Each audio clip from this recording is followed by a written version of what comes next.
From MuralSplitters.com, I'm Scott Erland, joined with Director of Bowling Joe Slavinsky as the women's bowling team prepares for the journey to St. Louis and the Elite Eight. Let's just call it what it is. It's the Elite Eight. There's all kinds of different names for it, Coach. Second year of the program history, you get that historic win here at Hillcrest Lanes on Friday to book a trip to St. Louis for the Elite Eight, the double elimination portion of the tournament. Now that you've had time to kind of sit back and reflect on everything that happened on Friday and everything that's transpired over the course of the season, just talk about those emotions. It just feels completely fulfilling. I mean, that there's really no other way to express it. Is I'm just so proud of this team, how hard they've worked, the second year players to get better and the newcomers to come in and work and embrace what we do. But we've had such a great month leading in. We always talk about March and April and being prepared, and it's really coming together very nicely. Some of the best bowling that we've ever done, and consistency at a high level. We're feeling really confident going in. We're there to fight, and it feels great just to be training and competing in April.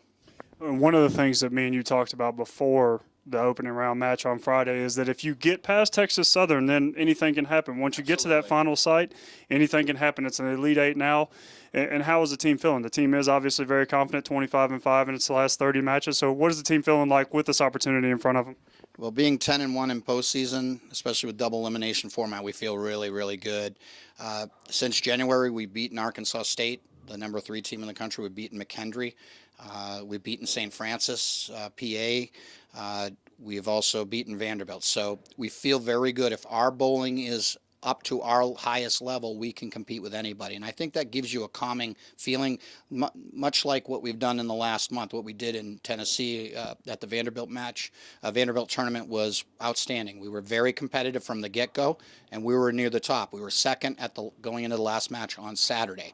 So that gives everybody confidence in what we're doing and in one another, that we will not give up. We will continue to fight. And when you're bowling well, we can strike a lot. And if we can strike a lot and make spares, we're going to be competitive this week.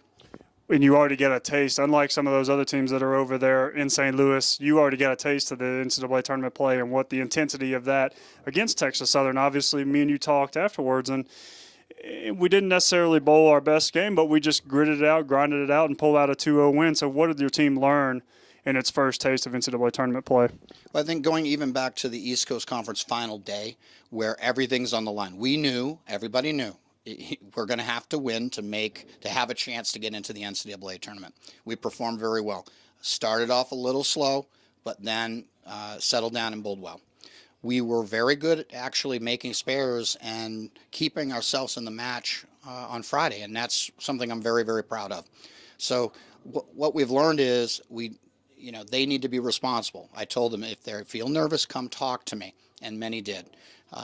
Closing your eyes and breathing, something simple to calm yourself down. Obviously, this week is going to be hyper exciting, and we're going up against number 1 Nebraska, which we've fought against several times this year and several times last year. So we know what we're getting in. Everybody understands it's about us, not about them.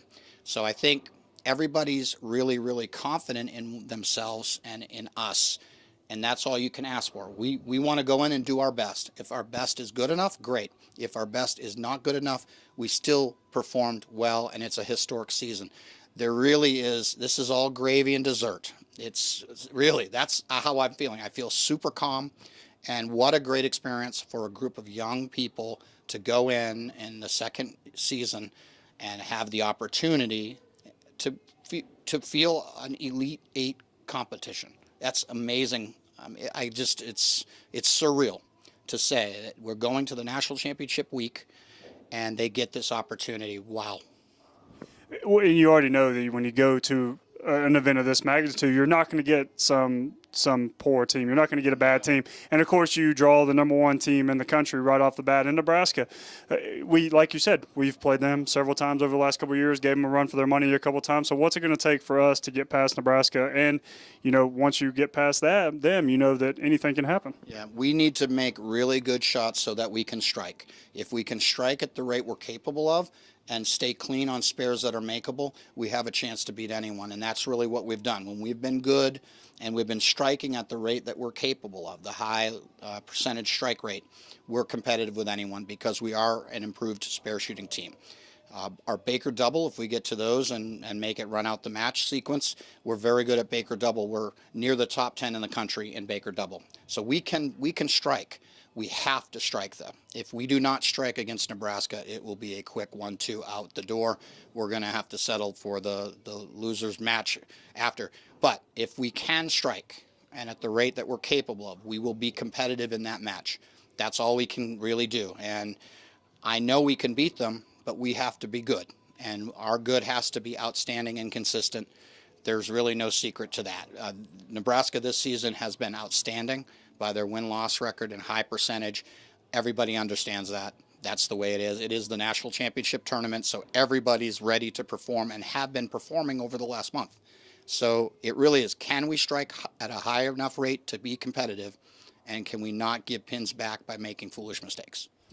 Well, the Final Eight, the Elite Eight, that's what we're calling it, is going to begin on Thursday morning up in St. Louis, the double elimination tournament. To follow all the action, head over to www.lmurailsplitters.com. For Coach Slavinsky, I'm Scott Erland, and this is lmurailsplitters.com.